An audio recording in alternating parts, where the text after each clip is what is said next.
utegereje ubukene bw'umushawe, dore kuva ubu amasekuruza yose azagitumuhire.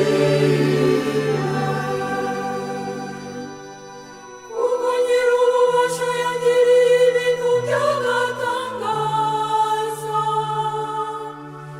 izina rye ni ritagatifu.